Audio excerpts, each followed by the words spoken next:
अस्सलाम वालेकुम। ऑनलाइन क्लासों में आपका स्वागत है। कल हमने लास्ट जो क्लास थी उसमें 8 चैप्टर जो नोशन यानी गति वाला चैप्टर स्टार्ट किया था।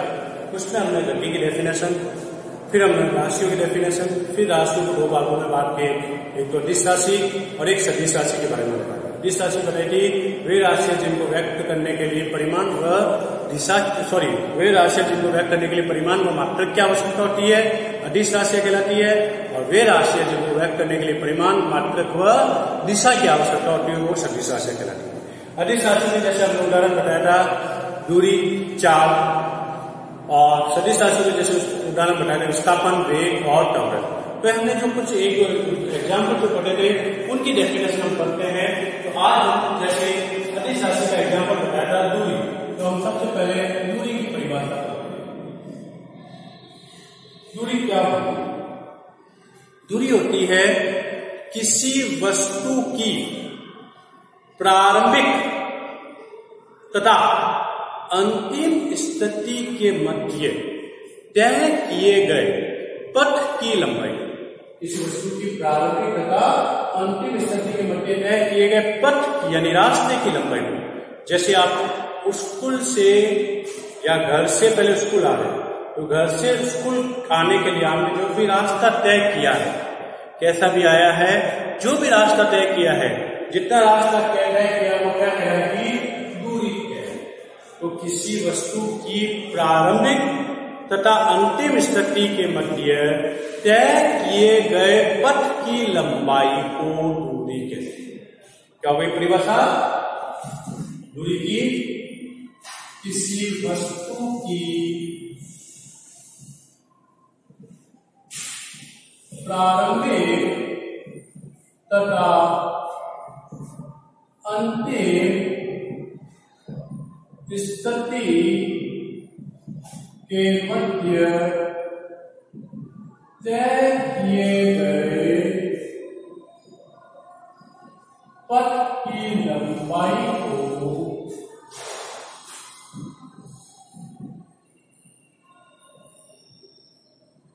दूरी कहते हैं। क्या हो गया?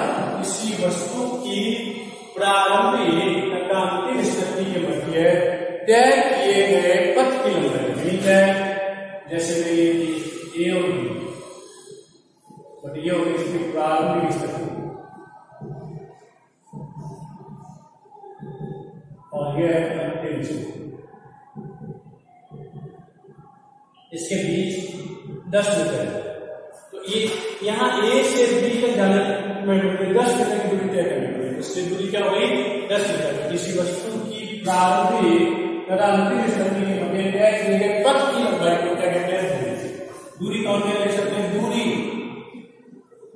अदिश राशि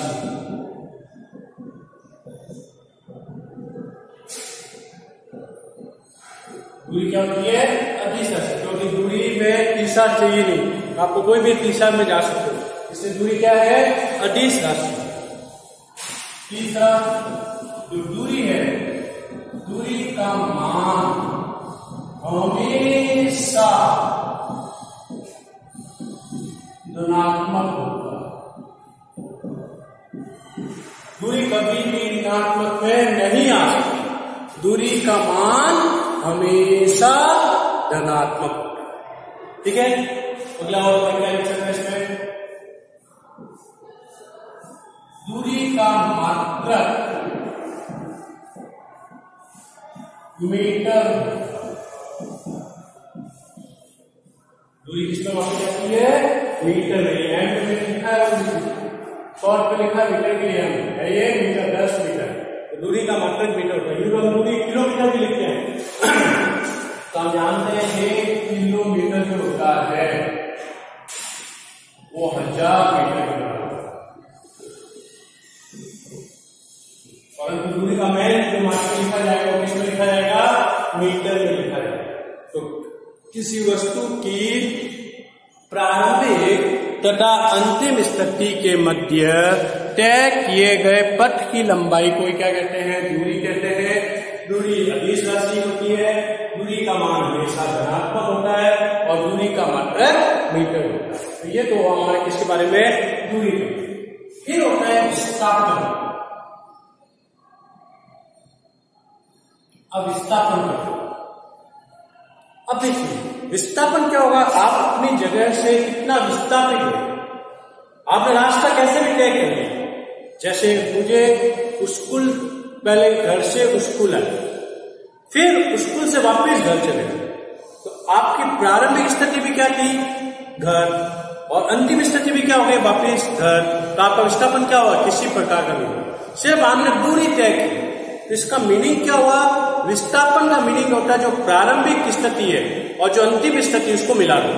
तो प्रारंभिक और अंतिम स्थिति को मिलाने पर जो रेखा की लंबाई आएगी वही विस्थापन। दूरी के तो लिए क्या होता, आप पूरा रास्ता जो तय कर रहे थे वो तो आ रही थी दूरी, और विस्थापन के लिए क्या होगा, जो प्रारंभिक स्थिति है और जो अंतिम स्थिति है उसको मिलाने वाली जो रेखा की लंबाई होती है उसी को विस्थापन कहते हैं। यानी हम प्रारंभिक स्थिति को और अंतिम स्थिति को आपस में मिला लो, जो रेखा की लंबाई आएगी वो विस्थापन होगा। विस्थापन की बात करते हैं किसी वस्तु की, विस्थापन क्या हो गया, किसी वस्तु की प्रारंभिक तथा अंतिम स्थिति को मिलाने वाली रेखा की लंबाई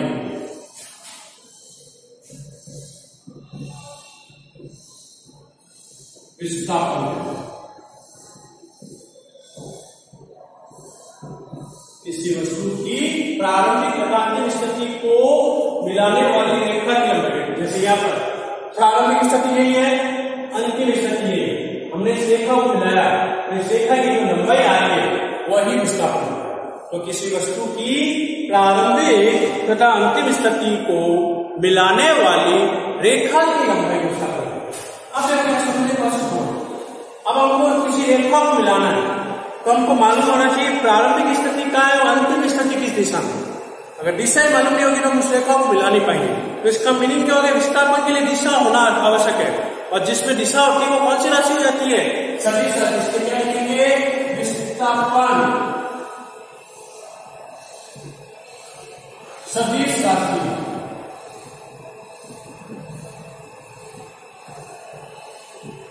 ठीक है। तीसरा, विस्थापन का मान धनात्मक भी मैंने बता दिया, एग्जाम्पल ये दिया। शून्य भी हो सकता है, कैसे हम प्रारंभिक समय के लिए कैसे बता सकते हैं, पहले मैं ए से बी गया, फिर बी से वापस ए आया, यानी यहां से ए से बी गया, बी से वापस ए पे आया, बी से ए, प्रारंभिक स्थिति भी यही है और अंतिम स्थिति भी है, तो इसलिए विस्थापन क्या हो जाएगा, 0। तो विस्थापन का मान धनात्मक भी हो सकता है, शून्य भी हो सकता है, ऋणात्मक होगा ए से बी, यहाँ मैं 2 मीटर जा रहा हूँ, वापिस इधर मैं 4 मीटर आ गया, तो हम जानते हैं मूल बिंदु है तो प्लस ना की माइनस में, तो अभी विस्थापन प्रारंभिक स्थिति ये और अंतिम स्थिति ये, तो ये वाली डायरेक्शन नेगेटिव होती है, इसलिए विस्थापन ऋणात्मक, यानी विस्थापन का मान धनात्मक भी हो सकता है, ऋणात्मक भी हो सकता है, और शून्य भी। विस्थापन का मान धनात्मक, शून्य, ऋणात्मक, धनात्मक, शून्य, ऋणात्मक हो सकता है, धनात्मक भी हो सकता है, ऋणात्मक भी हो सकता है और शून्य भी हो सकता है। चौथा, विस्थापन का जो मात्रक होता है वो भी मीटर होता है, विस्थापन का मात्रक मीटर। विस्थापन क्या हो गया, किसी वस्तु की प्रारंभिक तथा अंतिम स्थिति को मिलाने वाली रेखा की लंबाई को विस्थापन कहते हैं। विस्थापन सदिश राशि होती है, विस्थापन का मान धनात्मक, शून्य, ऋणात्मक हो सकता है, विस्थापन का मात्रक भी क्या होता है, तो ये हमारा दूरी और मीटर के दूरी और विस्थापन के बारे में आया। अब हम जैसे छोटा सा सवाल लेकर और उसमें दूरी और विस्थापन का मान तो आप मान कैसे निकाल सकते हो।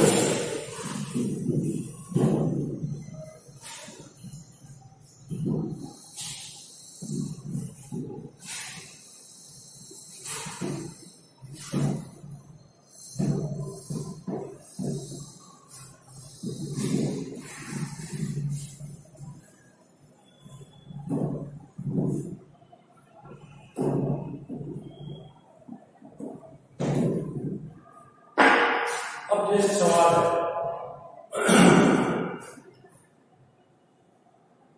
मैं ए से बी और बी से सी, ये है प्रारंभिक स्थिति, और ये मैं मान लेता हूं पहले ए से बी गए हम 10 मीटर, ठीक है, और बी से सी वापिस 5 मीटर आ, ये है प्रारंभिक स्थिति। और सवाल आ गया है वो दूरी और विस्थापन का मान क्या है। कोई व्यक्ति ए से बी 10 मीटर तरफ बी से, सवाल क्या सीधा साधा है, कोई व्यक्ति ए से बी पहले 10 मीटर गया, फिर बी से सी 5 मीटर आया, तो अब उनको दूरी और विस्थापन ज्ञात है करना। तो देखो कैसा हुआ, दूरी क्या होती है, किसी वस्तु द्वारा तय किए गए पथ की लंबाई। तो देखो पहले वो ए से बी गया, कितना गया है 10 आया, फिर वापस वो बी से सी आया, कितना 5, 10 + 5 15 मीटर। दूरी तो कितनी हो गई 15 मीटर, क्योंकि ए से पहले बी गया है, फिर बी से सी आया, तो 10 पहले गया, 5 वापस आया, 10 + 5 15 मीटर। अब हमको निकालना विस्थापन। विस्थापन की परिभाषा क्या बताएगी, प्रारंभिक तथा अंतिम स्थिति को मिलाने वाली रेखा की लंबाई। प्रारंभिक स्थिति ये थी, अंतिम स्थिति ये रेखा की लंबाई है, ये रेखा की लंबाई है, रास्ते से 5 विस्थापन हो रहा है, विस्थापन कितना हो गया 5।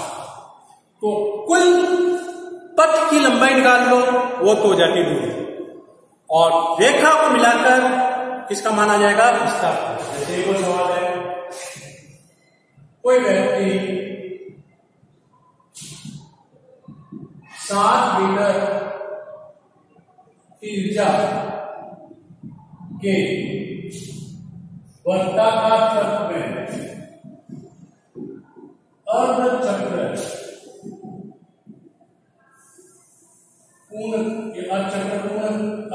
तय कर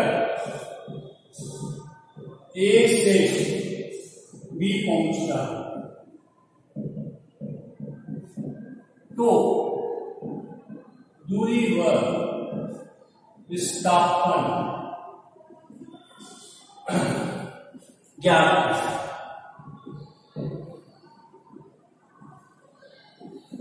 कोई व्यक्ति 7 मीटर के त्रिज्या के वर्ताकार पथ पर अर्धचक्र, यानी पहले चित्र बनाने में ये आधा चक्र तय करता है, वर्ताकार पथ कहां से कहां तक पहुंच रहा है, ए से बी, और इसकी त्रिज्या जो दी हुई सवाल है, मान लेता हूं 7 मीटर, त्रिज्या कितनी दी हुई है 7 मीटर, ए से कहां पहुंच रहा है बी।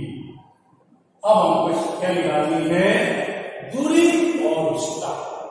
तो दूरी क्या होती है, तय किए गए पथ की लंबाई।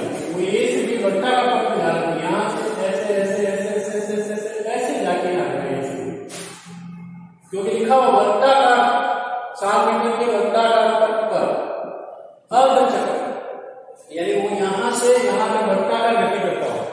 अब ये सवाल करने के लिए, जैसे आंख में शायद आपने वर्ताकार पथ की परिधि पढ़ी होगी, तो वर्ताकार पथ की परिधि होती है 2πr। वर्ताकार पथ की परिधि क्या होती है 2πr, सबस याद है आपको। तो वर्ताकार पथ की परिधि होती है 2πr, और अर्धवर्ताकार हो जाएगी तो क्या हो जाएगी 2πr/2। तो क्या हो जाएगा, अब मुझे अगर दूरी निकालनी है तो यहां मैं फॉर्मूला लिखा हूं, नोट आगे ताकि आपको दिमाग में रहे। फॉर्मूला क्या होता है, वर्ताकार पथ की परिधि बराबर 2πr।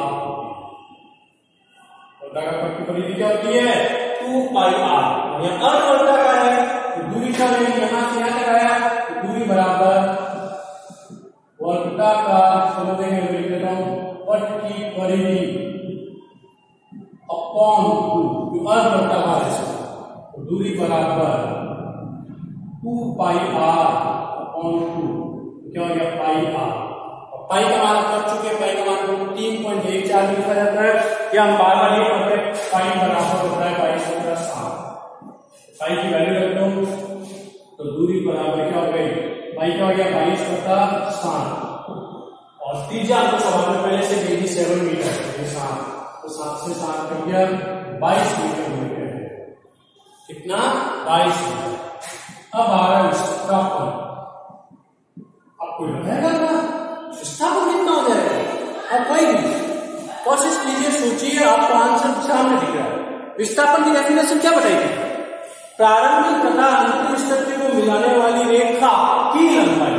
तो प्रारंभिक स्थिति ये ही, अंतिम स्थिति ये ही, इस रेखा को मैं मिला रहा हूं, ये लंबाई किसके बराबर दिख रहा है? व्यास। और बढ़िया, शाबाश। तो विस्थापन क्या हो गया? वर्ताकार पथ का व्यास। व्यास पता है, व्यास हमेशा त्रिज्या का दुगुना होता है। तो इसलिए क्या हो गया? 2 × 7 बराबर 14 मीटर। विस्थापन का मान कितना आ गया? ये हमारा दूरी और विस्थापन में मान था। कैसा भी सवाल है, आप हल्का उसको सोच के करोगे तो आसानी से हो जाएगा। और अगर इसी में अगर कोई सवाल दे, सवाल ये नहीं है कि अगर कोई व्यक्ति 7 मीटर त्रिज्या के वर्ताकार पथ के 5 चक्र पूर्ण करता है तो दूरी वह विस्थापन क्या? कोई व्यक्ति 7 मीटर त्रिज्या के वर्ताकार पथ के 5 चक्र पूर्ण करता है। तो अब इसका बच्चे को ये सवाल समझ में आ गया है तो आप आसानी से पूछ सकते हैं। अब वो क्या करता है? पूरा चक्र काटता है, एक से वापिस।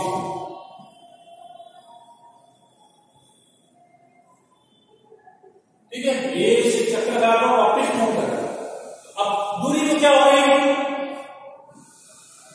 एक वर्ताकार पथ की परिधि, दूरी बराबर क्या हो गई? वर्ताकार पथ की परिधि। बट एक और ध्यान रखना अपने बच्चे लोग, कितने चक्र काटता है? 5 × वर्ताकार पथ की परिधि। क्योंकि एक चक्र में वर्ताकार पथ की परिधि आई और यह कितने चक्र दिया है? 5। इसे 5 से मल्टीप्लाई करना पड़ेगा। दूरी बराबर 5 × 2 × 8। 5 × 2 × 22/7 7 से 7 कट गया। ये हो गया 5 × 10 220। दूरी कितनी हो गई? 220 मीटर। अब कोई समझदार बच्चा है, बहुत समझदार नहीं कौन सा, तो विस्थापन का मान कितना आ जाएगा? और बहुत बढ़िया, शाबाश। विस्थापन का मान हो जाएगा 0। क्यों 0 होगा? क्योंकि प्रारंभिक और अंतिम स्थिति समान हो गई। तो यहां से विस्थापन यहां पर आ रहा है, इसमें विस्थापन क्या आ रहा है? 0। तो दूरी कितनी हो गई? 5 चक्र है, इसलिए हमने 5 से गुणा कर दिया। और अगर एक चक्र वर्ताकार की परिधि की आती है। तो यह आज हमने दूरी और विस्थापन के बारे में पढ़ा है।